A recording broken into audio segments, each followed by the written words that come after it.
Hello, everyone, and welcome to today's session. This session is prepared by Kaiterra. My name is Liam Bates. I'm the CEO at Kaiterra, and I'm also an advisor on the WELL building standards for the air concept as well as the performance rating. So I'm extremely passionate about everything that is healthy buildings as well as indoor air quality. Very excited to talk to you about them today. What we'll be covering today, number one, is just an introduction to building certifications. What are they and why do they matter?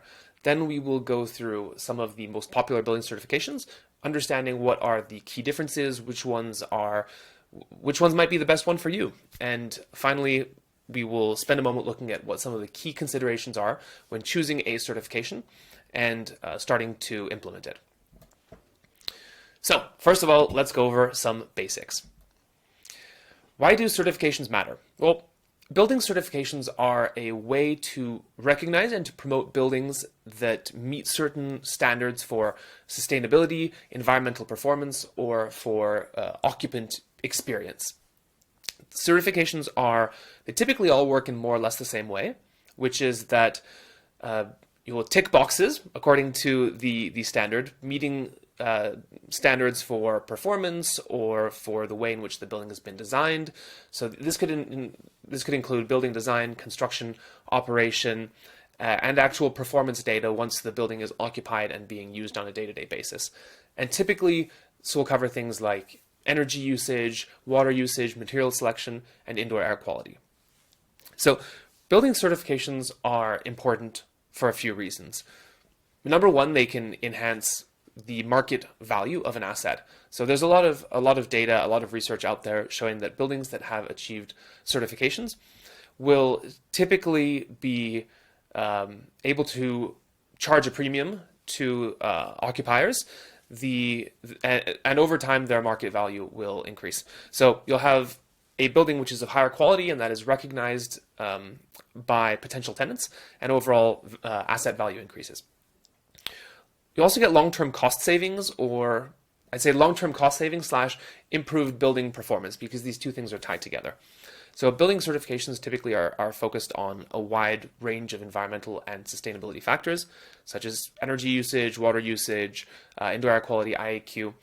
And buildings that have a focus on this and that are being designed for optimal energy usage as well as indoor air quality and balancing these two, typically we'll be able to perform better and thus cost less money to operate over the long term.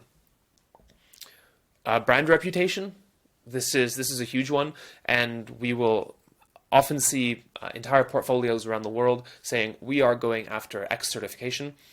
If I'm a Fortune 100, perhaps all of my properties will need to be meeting standard A or standard B, and this is a really important part of the brand's reputation.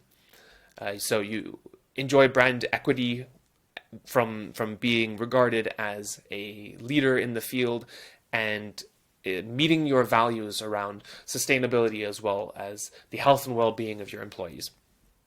This, of course, then can become a competitive advantage. Having a workplace that is comfortable, that is sustainable, potentially that is low carbon, these are all extremely attractive and help with employee attraction, employee retention, and employee satisfaction. This is a key competitive strategic advantage for a lot of companies today. And finally, just promoting sustainability. Climate change is, in my eyes, probably the largest and most important challenge that we face today as a species on Earth, and building certifications are an important part of that. Buildings contribute to a huge amount of greenhouse gases, and many of the building certifications align and I would say are designed around reducing emissions from the built environment. Finally, continuous improvement. Most building certifications are not a one and done. There is a process of recertification, and that keeps the owners and the operators of buildings on their toes and constantly ensuring that the buildings are performing not just the day they were built, but for the long term. And that is really valuable, again, both to the value of the asset, the value of the building, but to all the people that spend every day inside that building. There are a lot of different certifications. Building certifications are becoming increasingly popular worldwide, and this is fueled by increased demand for better sustainability, better measurement, and an increased focus on occupant well-being. So these are some of the certifications: WELL, LEED, RESET, Fitwel, UL, BREEAM, and there's a whole lot more, but we'll just go through these ones here and start to understand them in some more detail.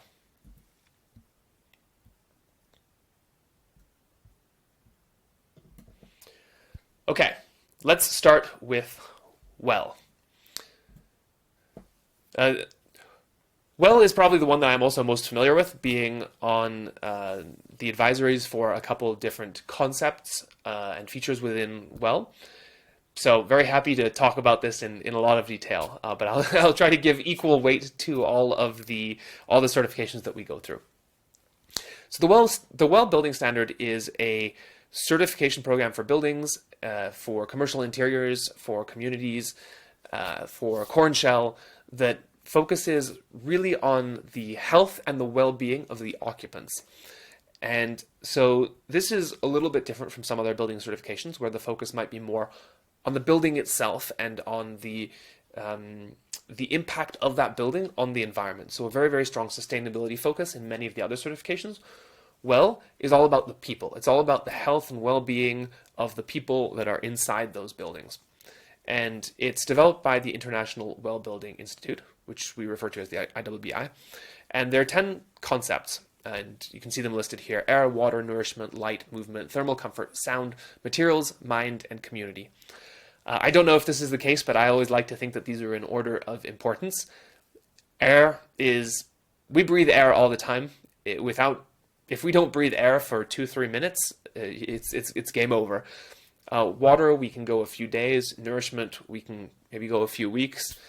But really, all of these concepts that you see here are fundamental to human well-being.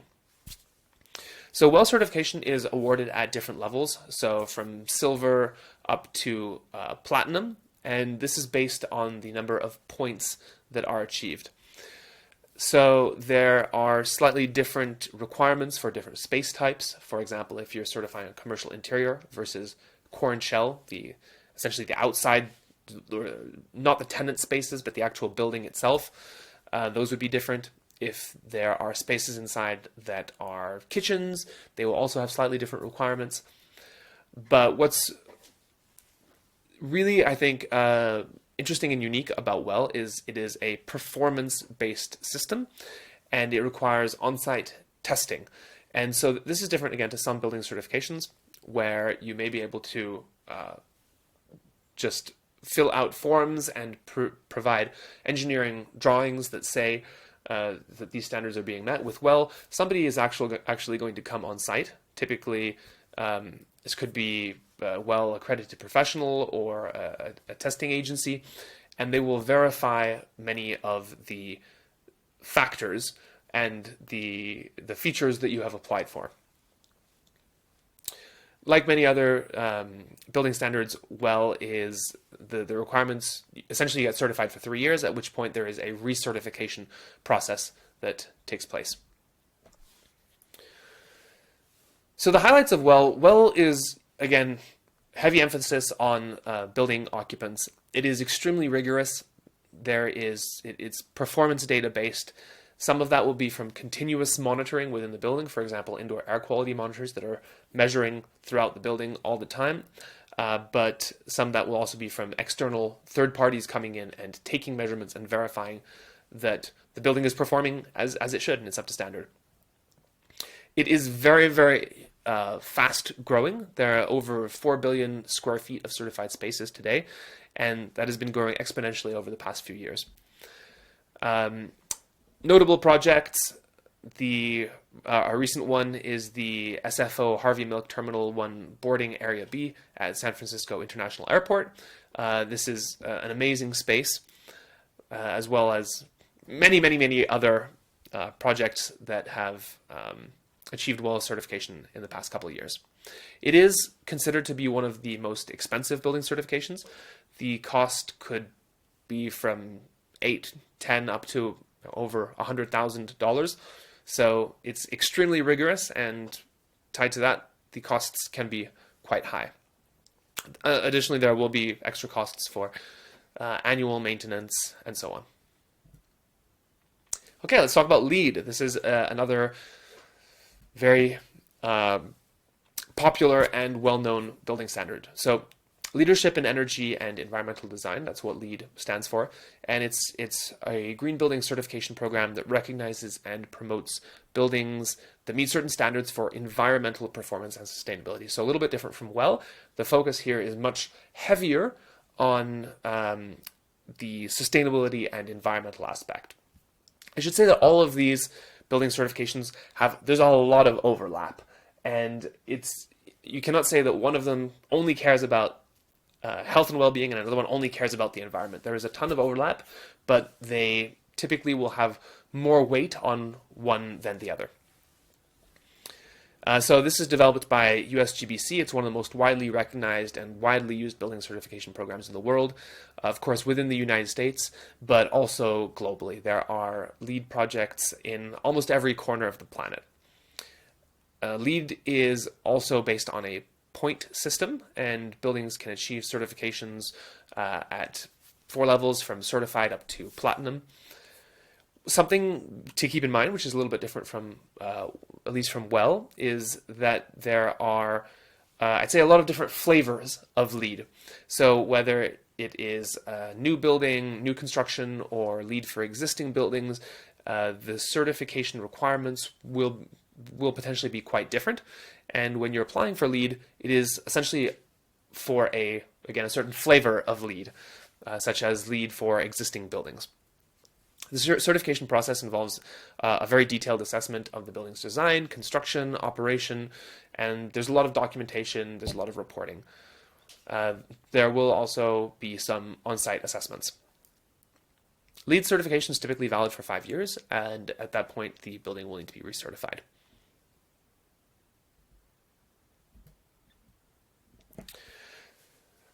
So the highlights of LEED, it is very, very well known. It is very widely used across portfolios across the world, and it has a really strong focus on environmental performance. The cost of obtaining LEED can vary, of course, depending on size and scope and complexity of the building or the project, but typically it could be from $10, $15, up to, let's say, $50,000. All of these prices are very benchmark. It's a wide range, but just to help you understand a little bit comparatively what are the differences between these certifications. But of course, depending on the complexity of the building, it could be higher than that as well. It's also, again, important to note that this, just for the certification process, doesn't include any costs such as refitting your entire HVAC system, because you might need to do that in order to meet the requirements of the standard. So there's several notable projects listed here. For example, Shanghai Tower, which is a beautiful building in downtown Shanghai in China. Reset certification. Reset is a very unique standard developed by Giga, and it is a green building standard that emphasizes the health of occupants and has a very strong focus on indoor air quality, IAQ. What's really, I'd say, unique around Reset is that it is the first certification program in the world that is entirely sensor-based and performance-driven. So what does that mean?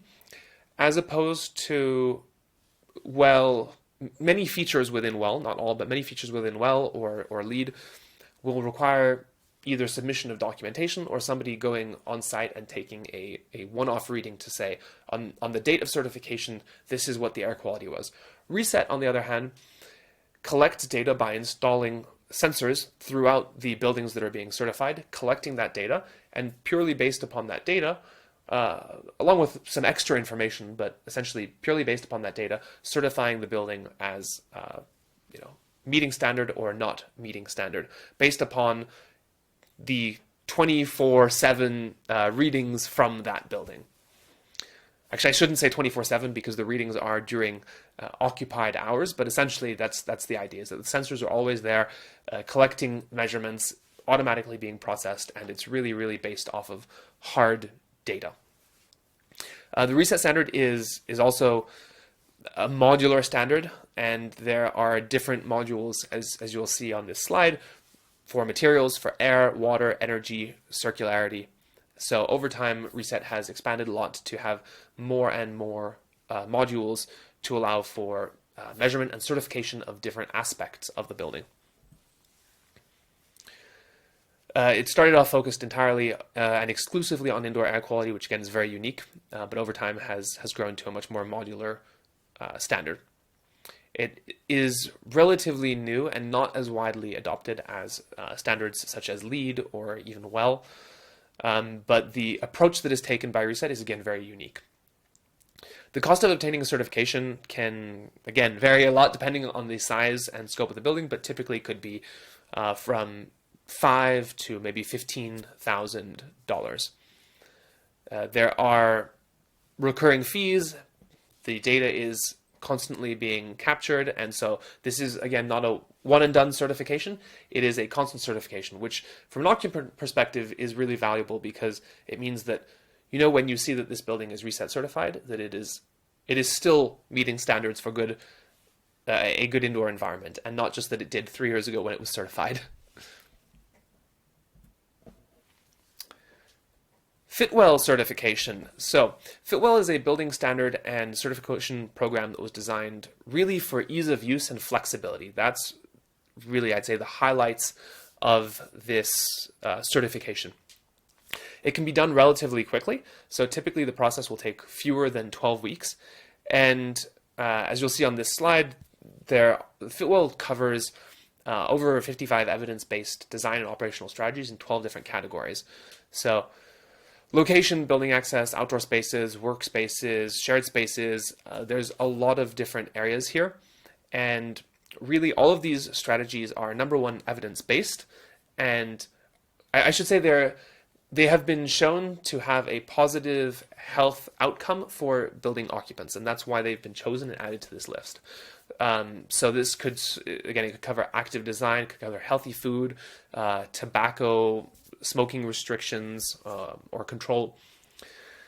The Fitwel certification process has an initial assessment of the building's existing features, and then you'll be ranked against that.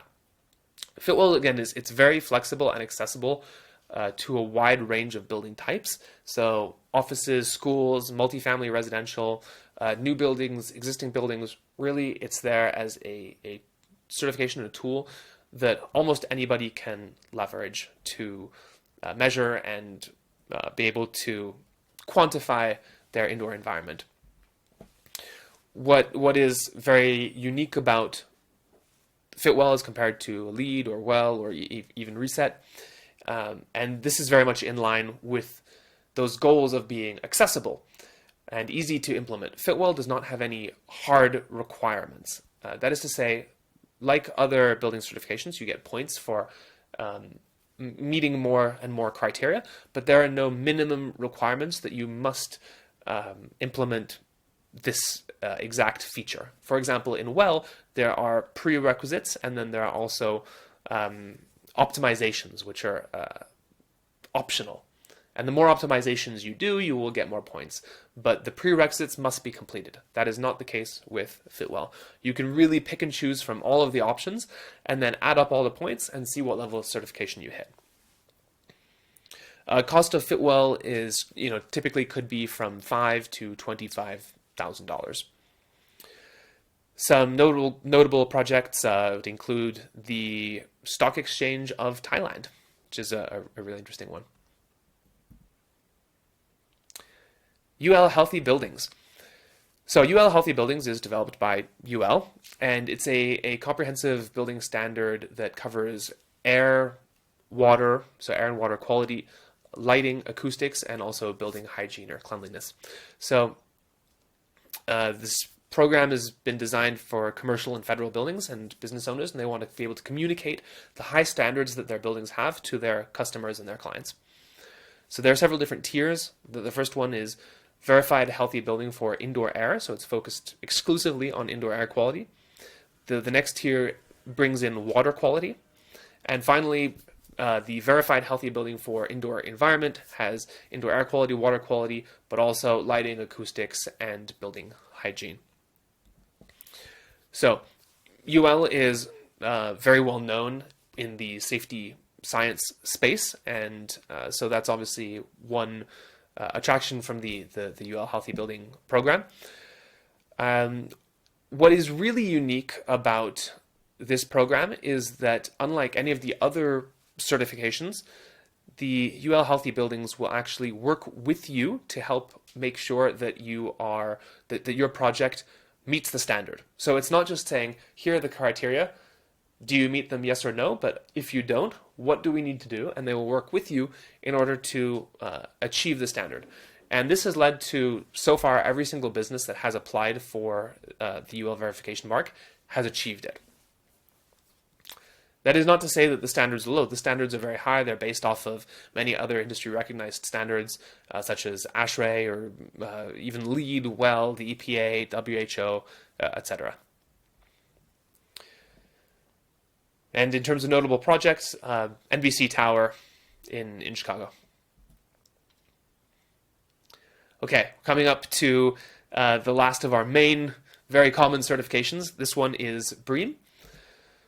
BREEAM, which stands for Building Research Establishment Environmental Assessment Method, is a UK-based sustainability assessment and methodology for buildings.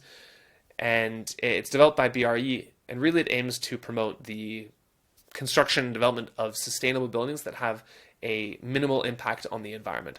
So fundamentally, it is trying to achieve similar goals to LEED, and these two certifications are somewhat similar. This is much more, there are different nuances. There are a slightly different framework. The way that the application process is slightly different. This is much more UK focused, but there is still a very global presence with BREEAM, with projects all around the world. There are different levels of certification represented by 1 to 5 stars, and from pass to outstanding. So BREEAM is a very comprehensive program. It's, again, very widely recognized, and it can be used in many countries with local adaptations.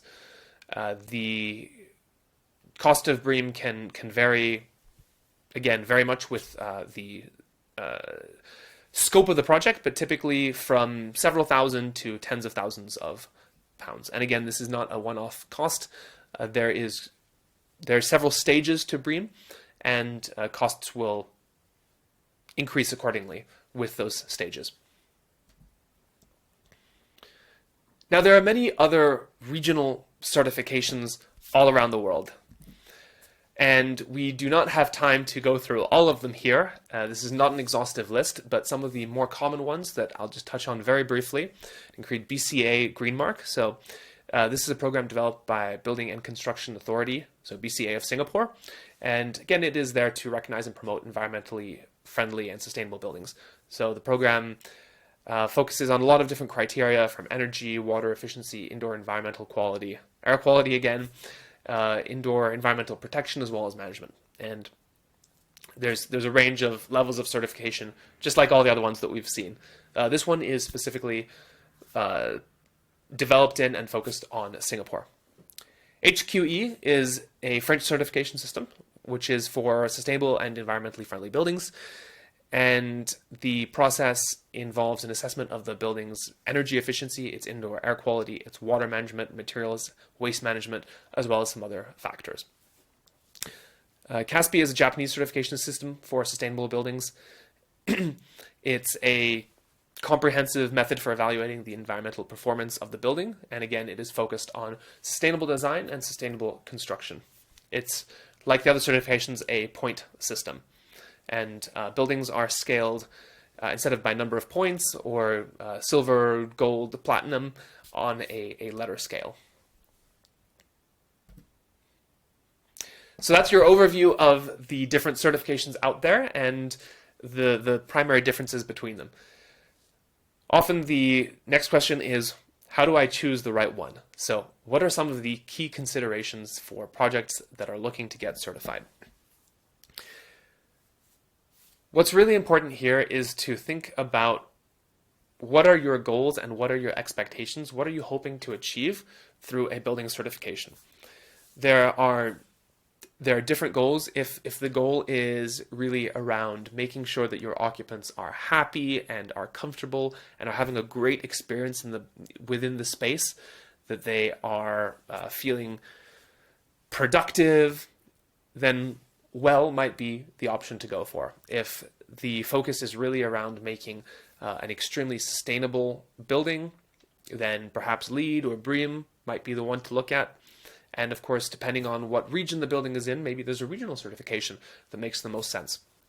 So again, number one, what are the business goals and what matters to you, matters to the stakeholders, what matters to the designers of the building, etc. So we'd always recommend starting with this, understanding what are the goals of all the stakeholders involved, and then narrowing down the options for certifications.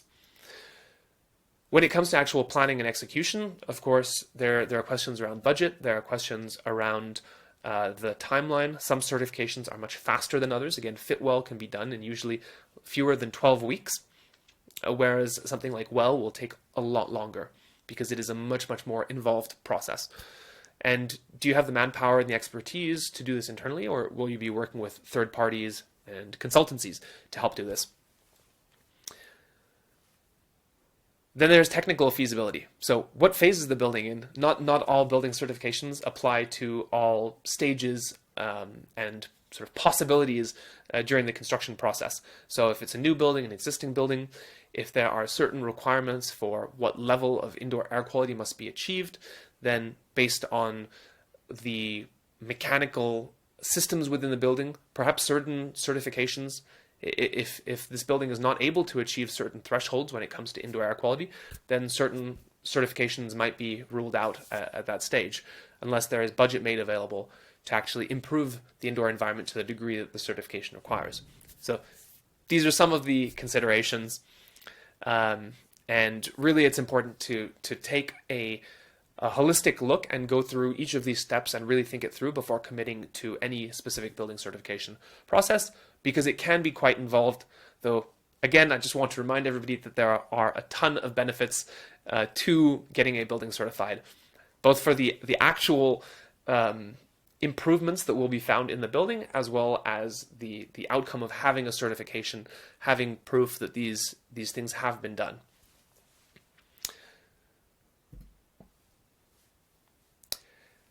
Hopefully this is educational and you have walked away with a deeper understanding of building certifications. If there are any questions, of course, you can feel free to reach out to us. Which program is the right one for your business? These are questions that are unique to every organization and it depends on what you're trying to achieve.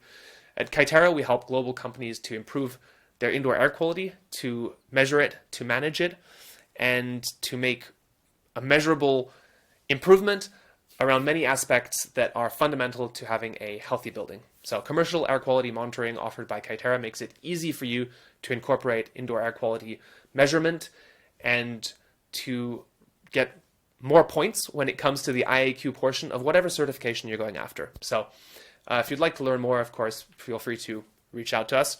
We'll be happy to chat with you.